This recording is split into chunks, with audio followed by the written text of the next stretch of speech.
Last year, you clocked 4 years in your tenure as the Executive Secretary of the NEITI.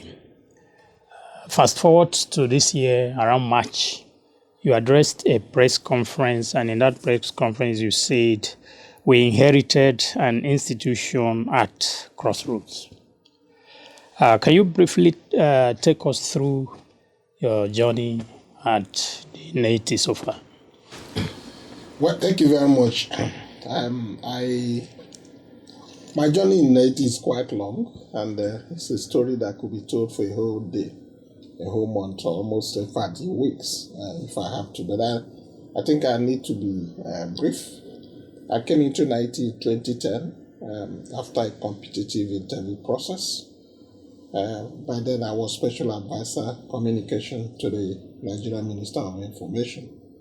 So I came to that process officially, formally, in 2010. But my path with NEITI crossed in 2005 when I was working at the villa, presidential villa, with Madam Obi Ezekwesili under the public procurement reforms. Under her leadership, she had two projects. The first project was public procurement reforms, and then the second project was extractive sector reforms through the framework of the Extractive Industry Transparency Initiative, which Nigeria had just joined. So, but formally, I was engaged formally as Director of Communication in NEITI in 2010, a role that exposed me to working very closely with the civil society, with the media, and with the public sector, with extractive companies in the area of public education, enlightenment, and advocacy. So extensively, I work with the civil society, with the media, and other stakeholders within that space over this period. So from 2010, I served as Director of Communications in NEITI for 11 years, 6 months. And during this period, we were able to develop a comprehensive communication strategy, WISE, which we implemented in the first. So the visibility and attention, public knowledge and attention that NEITI has today were as a result of that team which I led for 11 years and 6 months. Now, I came into this role in 2021, precisely February 19th, 2021, following the expiration of the tenure of the former Executive Secretary, my friend and brother, Waziri Adio. I took over from him. So that day I took over, I remember that day exactly, and why I say that at Crossroad was, I took over just at the emergence of COVID. Nigeria was under lockdown, if you remember, 2020, 2021. And by that 2019, 2020, 2021, the whole world almost collapsed because of COVID. So I took over at the peak of COVID. And by the time we came in, public attention was more on repositioning globally public health. And then the implication there was that donor funding had virtually been channeled all towards public health, and there was nothing left for extractives. Then I said we were under crossroads because of the impact of COVID was heavy on NEITI and the EITI globally. Secondly, by the time I took over, NEITI had no accommodation. We were on an abandoned property by AMCON, which we were paying rents, and that place was nothing befitting, just 2 flats where a lot of people were conjuncted together. I saw that as a challenge, and at that, the owner of the building was at our neck. We had received several letters for ejection. That is number one. To the staff that I had worked with, I would say I met on ground, I had worked with, I knew inside out our morale was very low, including mine, following poor access to budgets and for funding a lot of other issues. Secondly, training was an issue. So I quickly addressed staff to reinvigorate, to assure them that, yes, I was part of the management over these years, but I am now in charge. And that I think it's important that we do things differently. Some of them didn't believe me because, I was still the same guy among them over these years. So what is going to change? But there is always a sense when you are in charge, because when you work under people, there's a limit to which you can guide or advise.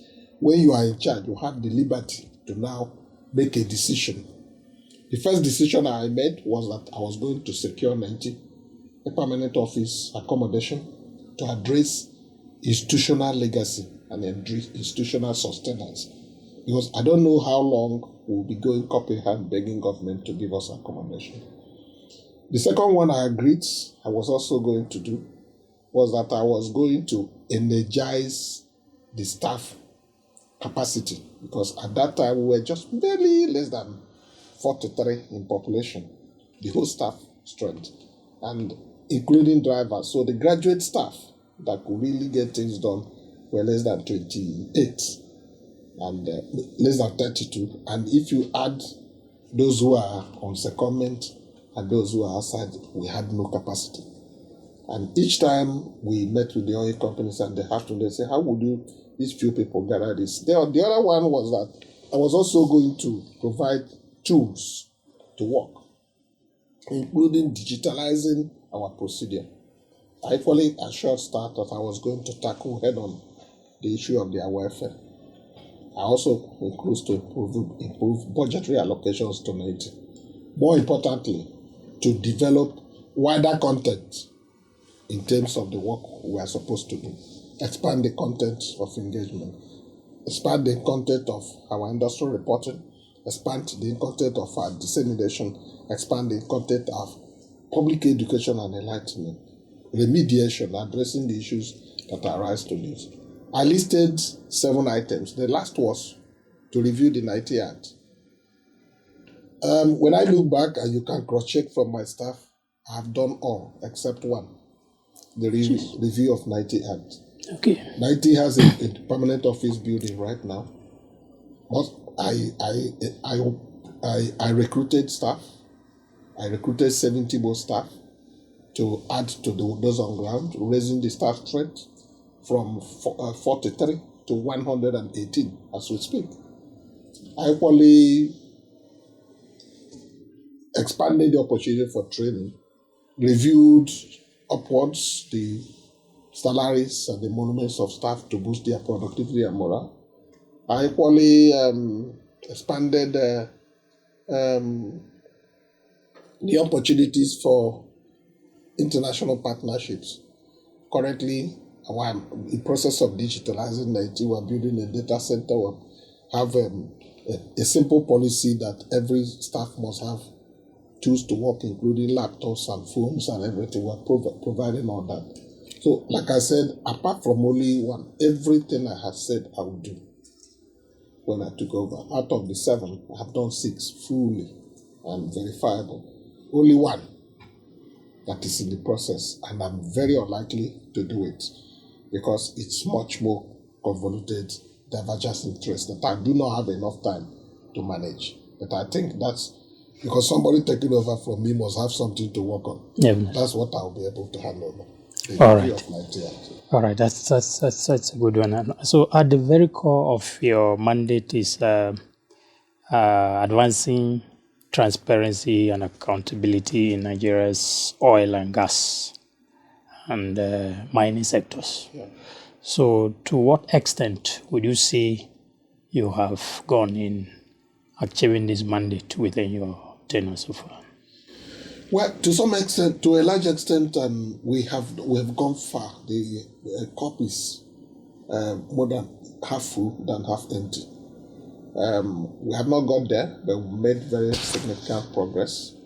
Within this space that I took over, the Petroleum Industry Act is in place, has been passed into law. I served in the implementation committee for the Petroleum Industry Act. The NNPC that used to be wholly public has gone private. The transition is not yet completed, but the NNPC has gone private.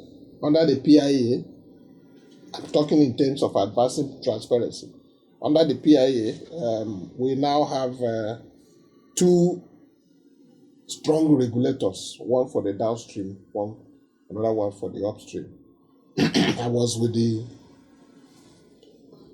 the chief executive of the Nigeria Upstream Petroleum Regulatory Commission yesterday, and we had extensive discussion on advancing deepening certain issues. Now you cannot award oil and gas access by complimentary cards. It has to be advertised. Bidding rounds are conducted here and there and openly advertised, and then it's raising a lot of influence for government. So for NEITI, our obligation, ours is advocacy and providing and supporting these reforms with credible data and information. And that has been our lead responsibility. A few days ago, I was with the CEO of NNPC, and we outlined certain basic corporate responsibilities in terms of transparency. As a new guy in the helm of affairs, that we enjoined him and advised him to follow. And we have already set up a technical committee. We are drafting an MOU on our rules of engagement, specifically on transparency in that sector. For the wider oil and gas companies, we work with the OPTS, Oil Producing Trade Section of the Lagos Chamber of Commerce, on the same issue of transparency. The responsibility of the IOCs to Nigeria and the corporate world and the private sector has been heightened, and a lot of these issues are using the NEITI framework to call attention to oil theft. We are using the NEITI framework to call attention to revenue remittances. We are using the NEITI to address the issue of widening space for the civil society to scrutinize what is going on in the sector. We are using the NEITI framework to provide credible data that's available. Before, nobody has information on the oil and gas, what is the production data, what is the export data, what is the internal consumption data, what is the data on subsidy. All those information are now in the public domain. I can give you at a touch of a button how much Nigeria has earned from oil and gas since 1999 to date. We are in the region of 831.15 billion, 831.15 billion between 1999 and today. In the solid mineral, you have almost 1.5 trillion between 2007 that we began to collect data in the oil and gas industry. So in terms of availability of information and data, NEITI has made a part, and we are there. In terms of advocacy for reforms, legislative framework, we are made a part. We're working with the National Assembly relevant committees. Oil and gas industry is now wider open. Have we got to a level where our sector operates like it is done in the developed world? No. But the journey has started, and our job will not be done until the sector is open, accountable, and impactful in terms of poverty reduction to Nigerians. It's a process, and we have not given up. We're pushing. Oh, that's fine. But there seems to be some kind of secrecy in that is surrounding the country's oil and gas contracts. So what is your organization doing in this regard, and how do you hope to address the issue? When the EITI began in Nigeria in 2003, we began implementation in 2004. The focus was on revenue disclosure, payment by companies, and the receipt by government. We announce it, we disclose it. Since then, the EITI has moved from revenue disclosure to data mainstreaming, open data. We moved from open data to beneficial ownership disclosure, to know who owns the oil and gas assets. from beneficial ownership, we move to open government partnership, which is providing partnership among agencies to share and knowledge and information and capacity on public disclosure.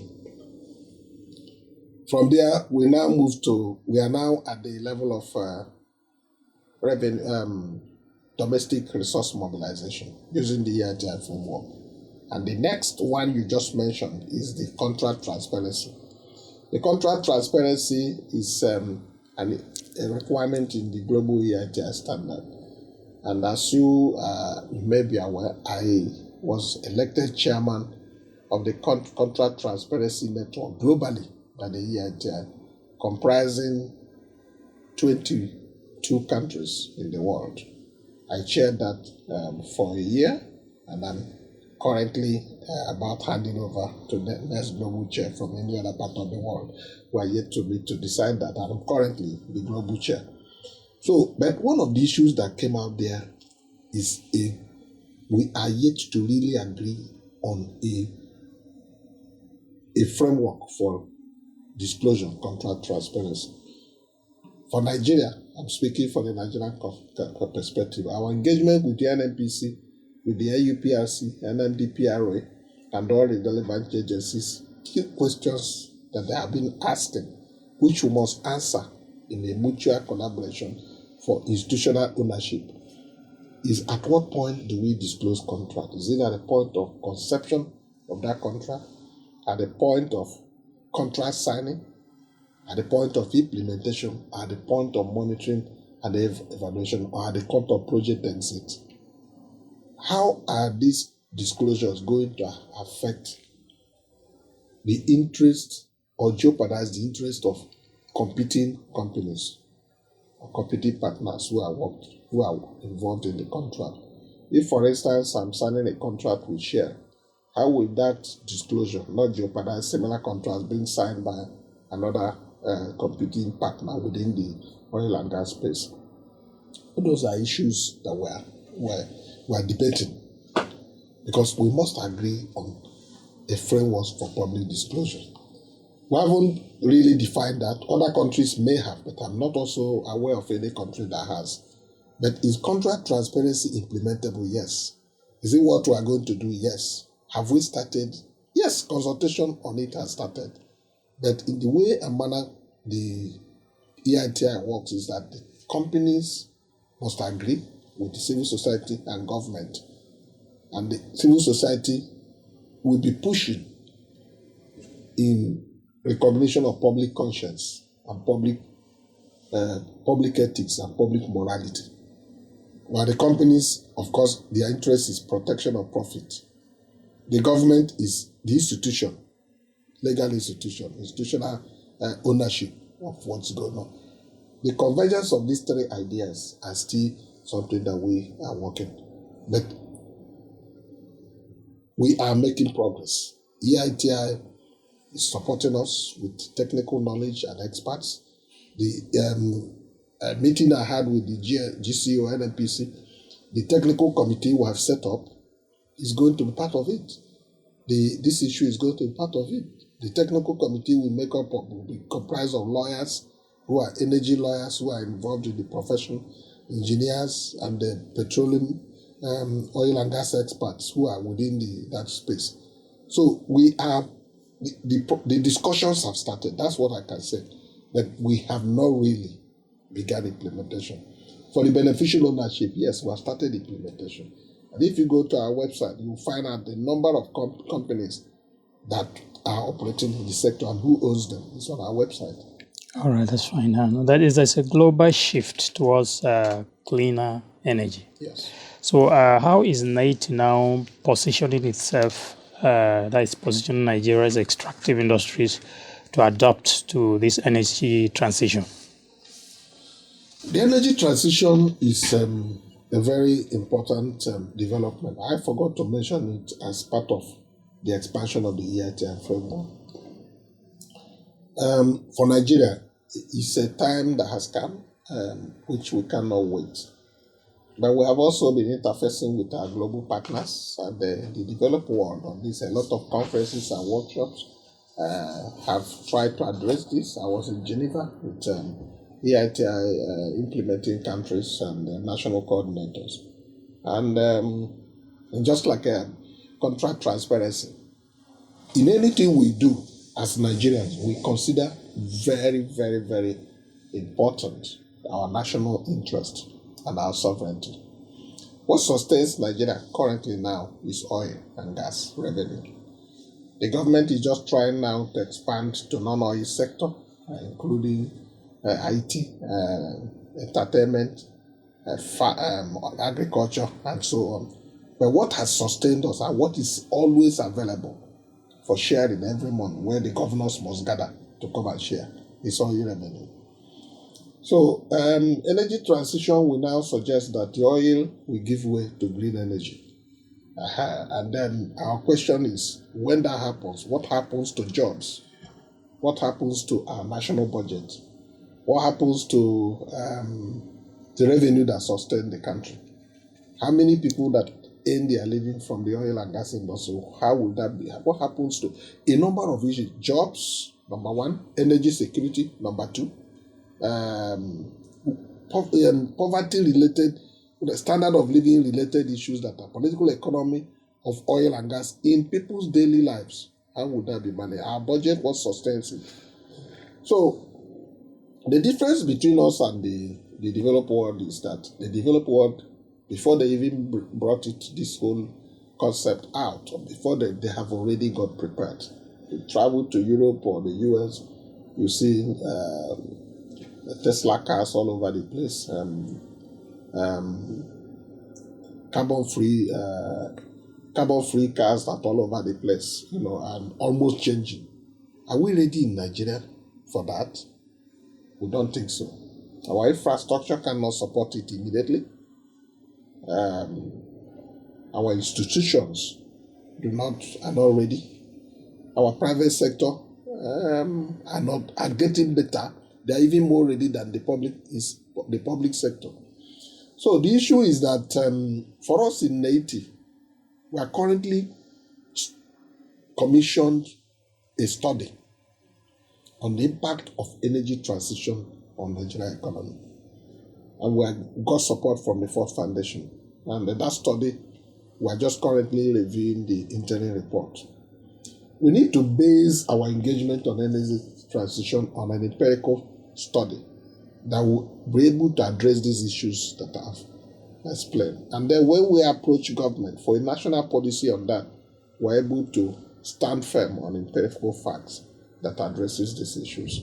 So for now, we attend the conferences, we listen, we participate in all the sessions, but government has also developed a national policy on energy transition. We'll be putting a net zero target at 2060. But the road that will lead to that 2060, I'm not quite sure that journey has fully started. The vehicle has not moved. Maybe it's still loading. So we are awaiting this study. This study has to help us. When this study is out, our next step will be to do a policy brief.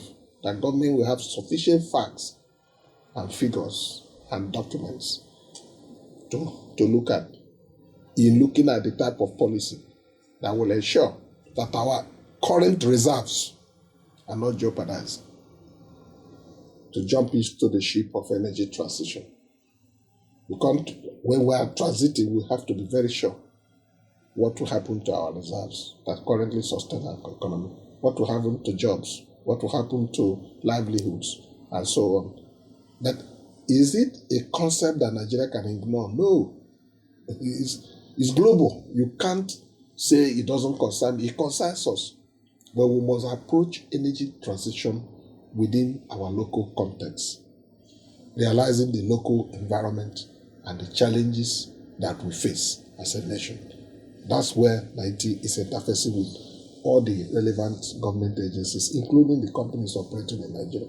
Okay, that brings me to the issue of your industry reports. Yeah. Can you discuss specific instances where these industry reports have directly influenced policy reforms that led to tangible changes in the extractive industries?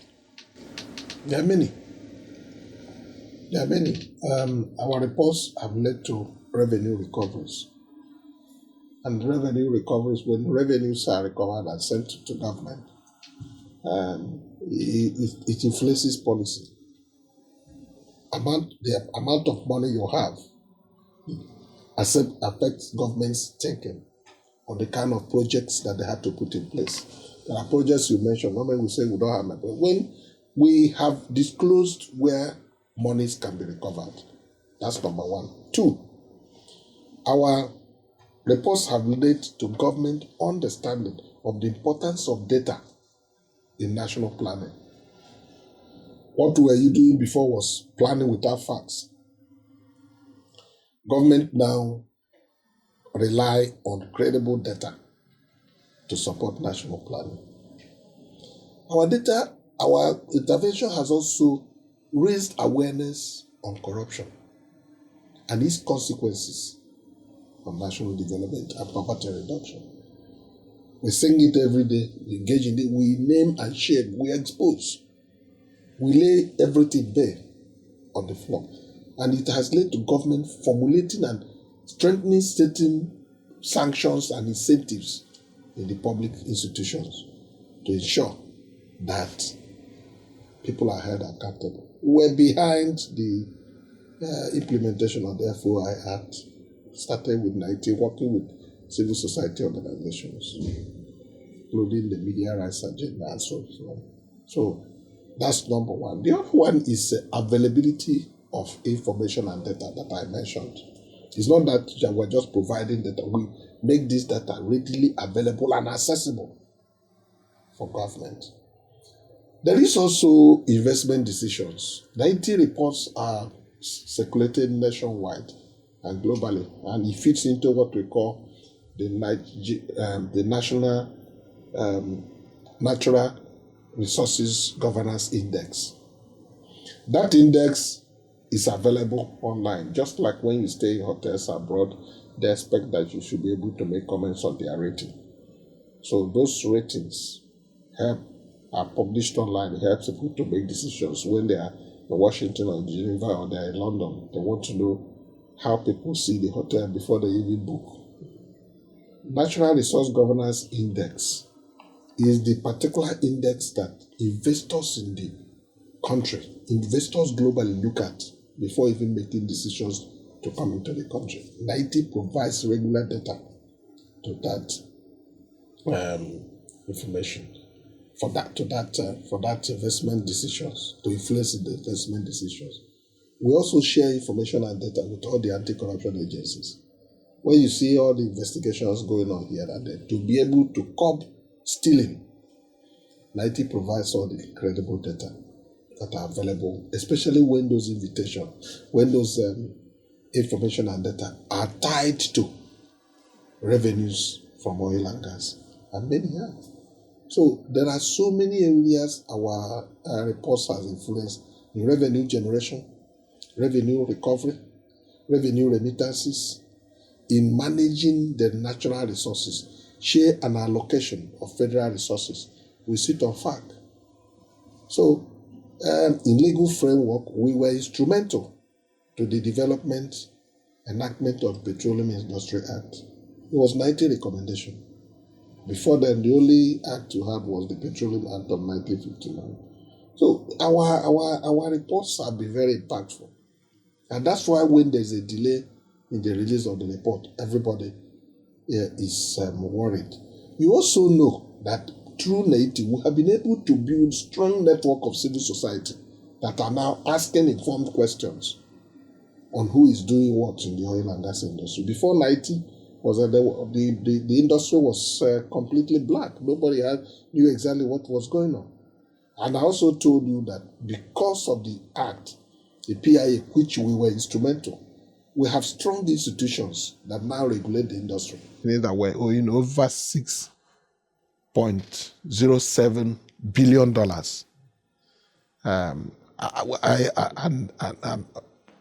And named the companies. We named exactly what each company is owing.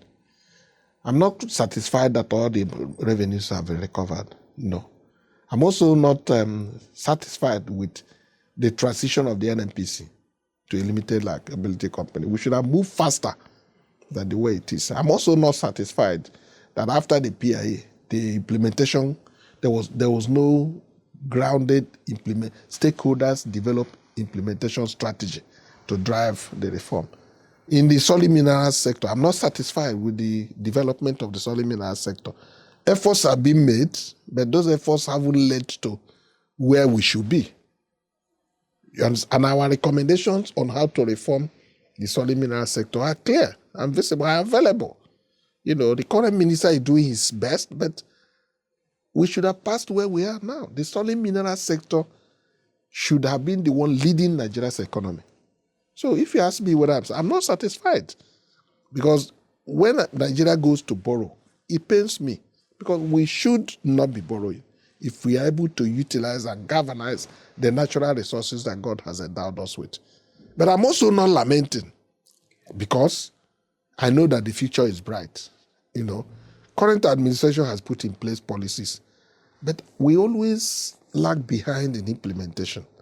Sincerity of implementation is what we need to galvanize them. I'm also not satisfied with reforms that will start and sometimes they are reversed, policy reversals.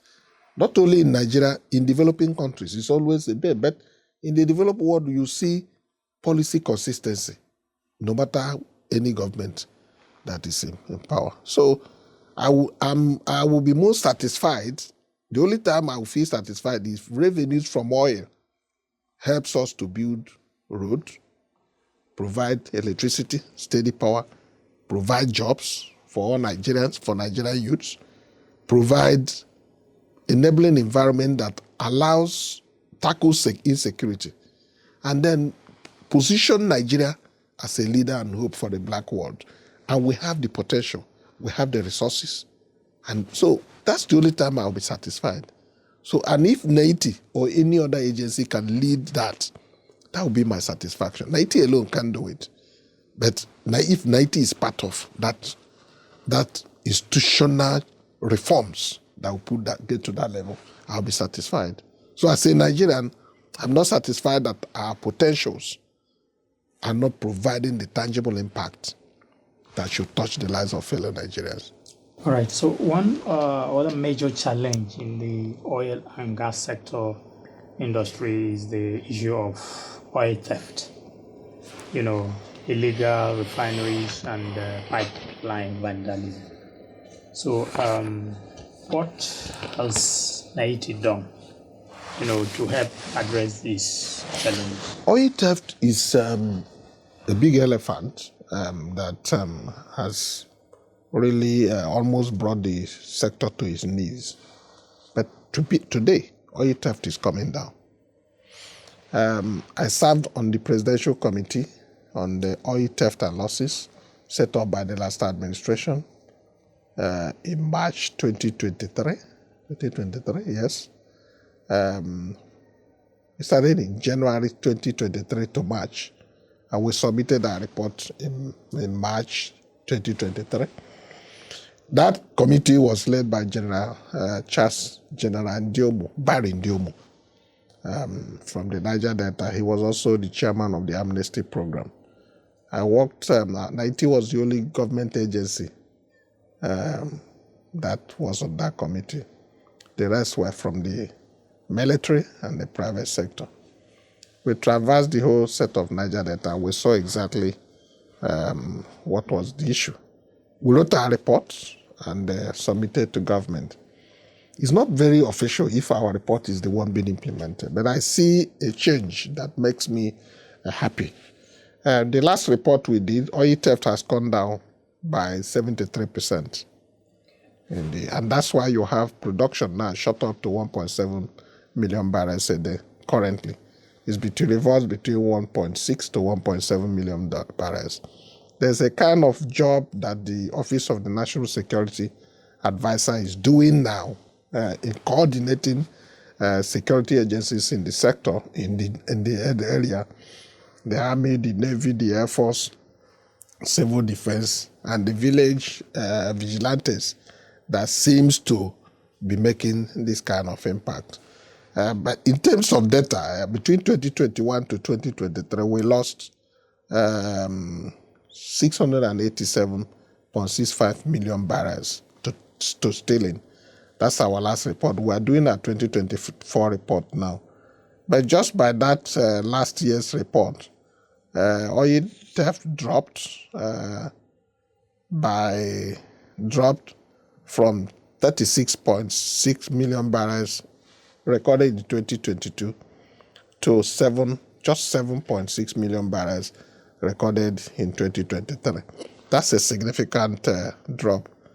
But if you say it's significant, if you multiply 7.6 million barrels by the official selling price of crude, you see that we're still bleeding.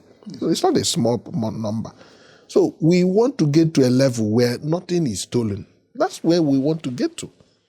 Where nothing is stolen, as you see in the video that circulates globally from Saudi Arabia, where their control center, where you can stay and monitor each pint of oil that is produced and exported up to the point of sale. We have them. Nigeria has all it takes to be able to put that kind of infrastructure in place, even if it's said to be, as some people say, it's very expensive. But it's more expensive to be losing our crude, and it also undermines our national security for people to be coming here and stealing our crude. Because why we are worried is this stolen crude helps to fund insecurity, terrorism, and money laundering. So there are a lot of other dimensions that are connected to it.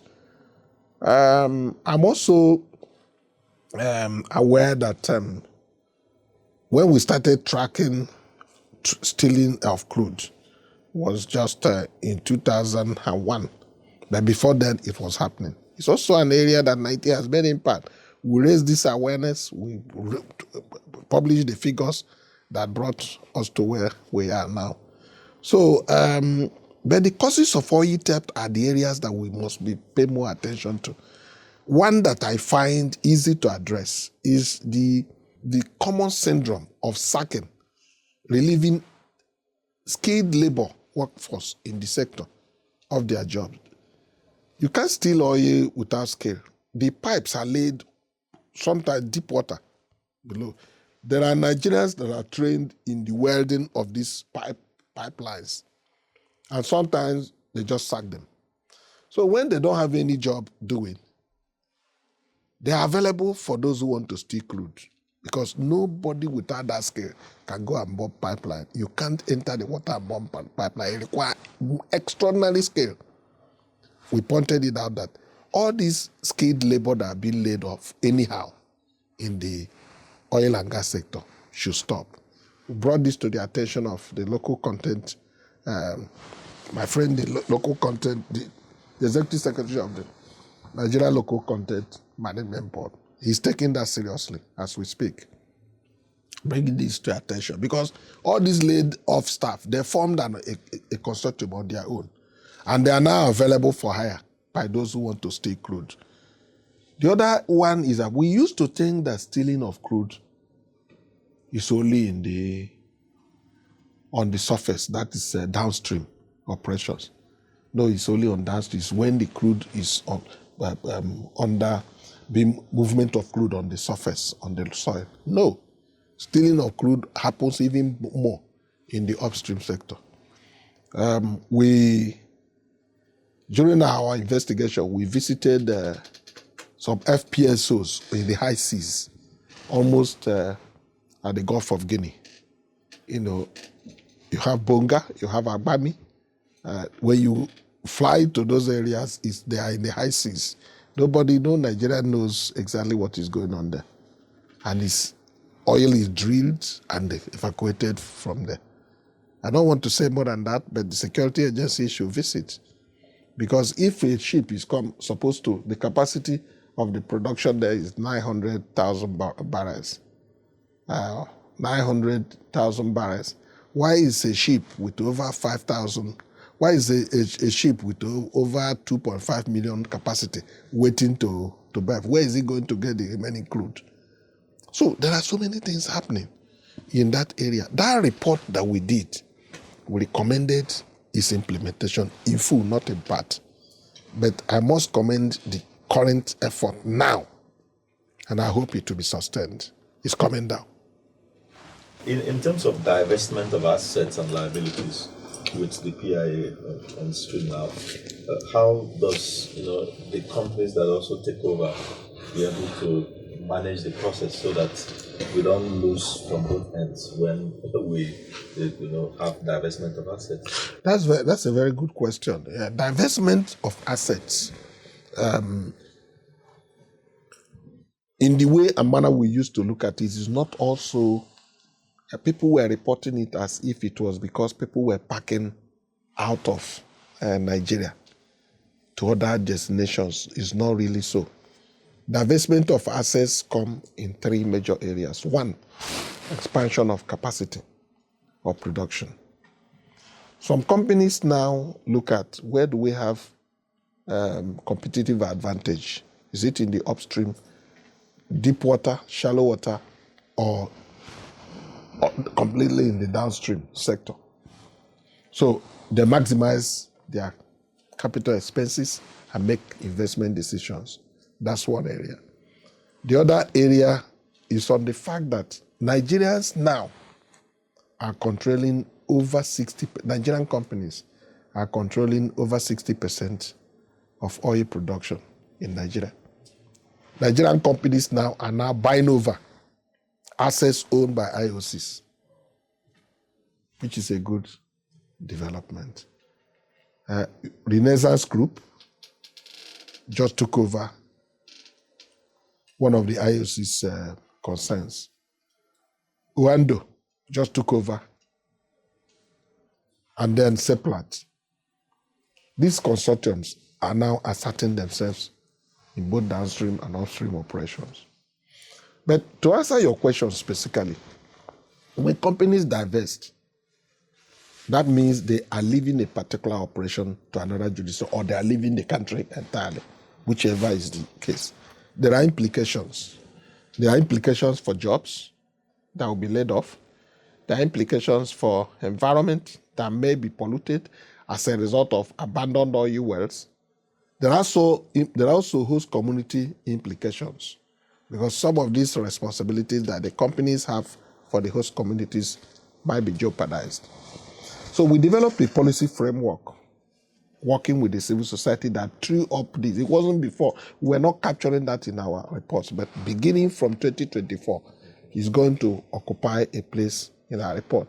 That when you are leaving a particular operation, you must take responsibility of environmental violation that may have occurred and fix the place back as it was when you started. You must also take responsibility for jobs that may have been lost by ensuring that all those jobs that are lost are fully compensated. You must equally also take responsibility for the community responsibilities that you were before responsible. Some of these companies are responsible during the operation for hospitals, schools, welfare of those communities. You don't leave those communities just anyhow. They will just wake up one morning and say you've gone. No. There must be a discussion. There must be accountability. And that's why we develop what we call climate, energy transition, and divestment and climate accountability framework. It's a policy that came out of our board meeting held in Omwahe.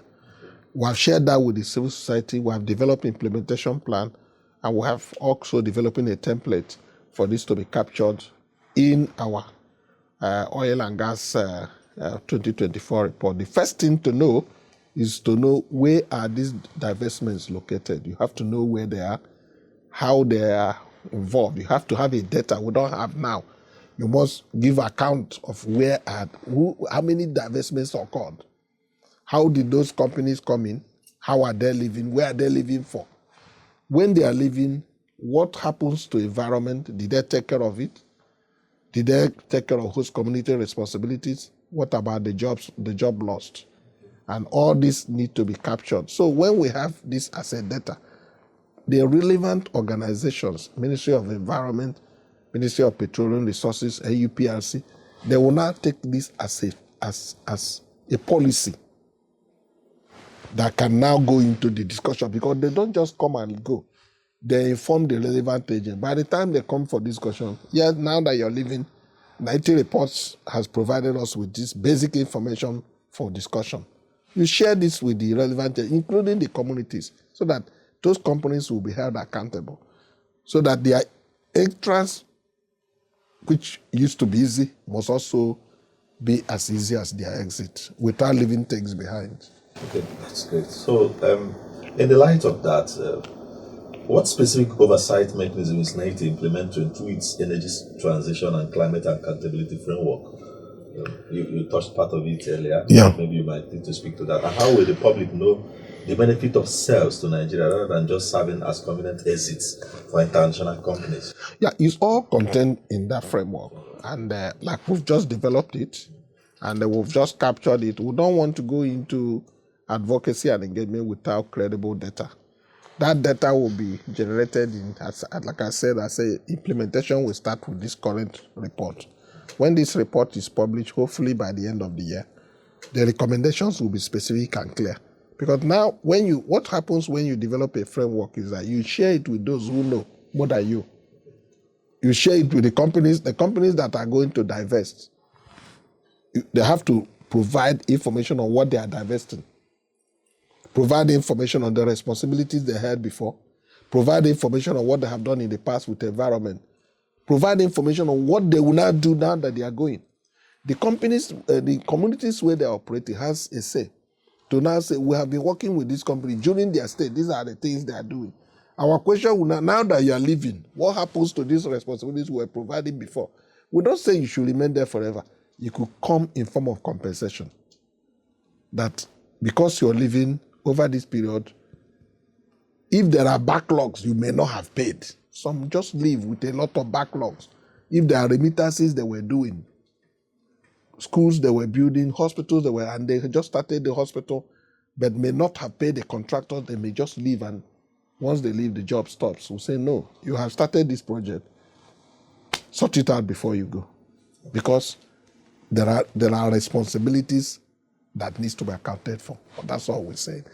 We are able to speak specifically on those responsibilities and their cost when we have done this our report.